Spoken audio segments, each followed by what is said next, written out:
அன்பான உங்களுக்கு கும்பகோணம் புண்ணியமூர்த்தியின் பணிவான வணக்கம். செயல்பாட்டுல ஒண்ணும் இருக்காது.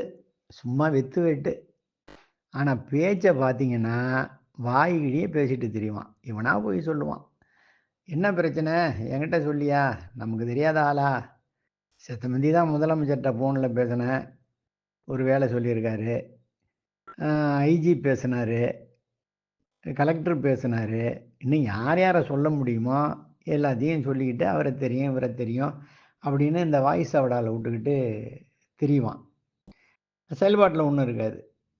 ஆனா உண்மையிலேயே இந்த முதலமைச்சர்ட்ட, இந்த மாரி பெரிய அதிகாரிட்ட பேசக்கூடிய தகுதி உள்ளவங்க, இதெல்லாம் வெளியில சொல்ல மாட்டாங்க. அவங்க ரொம்ப அடக்கமா, பொறுமையா இருப்பாங்க. நம்பளா போய் ஏதாவது சொன்னோம்னா, அத காதுல கேட்டுக்கிட்டு, அதுக்கு என்ன செய்யணுமோ அத வந்து வெளியில தெரியாம அத நமக்கு செஞ்சு குடுப்பாங்க.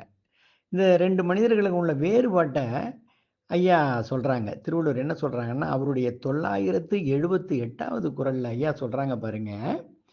"பணியுமாம் என்றும் பெருமை, சிறுமை அணியுமாம் தன்னை வியந்து" அப்படின்னாரு. பாருங்க. அந்த பெருமைக்குரியவர்கள் என்னைக்குமே அடக்கமா தான் இருப்பாங்க. இந்த சிறுமை, இந்த ஒண்ணும் இல்லாது, அதுதான் இது இந்த தகர டப்பா மாரி டப டப டப டபன்னு அடிச்சுக்கிட்டு, பேசிக்கிட்டு, இது இப்படியே ஊரெல்லாம் பந்தா பண்ணிட்டு கிடக்குன்னு சொல்லுவாங்கல்ல. அந்த மாரி வேலையெல்லாம் இது பார்த்துட்டு கிடக்கும். அதுதான் சொல்றாங்க. அந்த பெருமைக்குரியவர்கள் அடக்கமாக இருப்பார்கள். இந்த சிறுமை குணம் உடையவர்கள் தான் தன்னை வியந்துங்கிறாரு.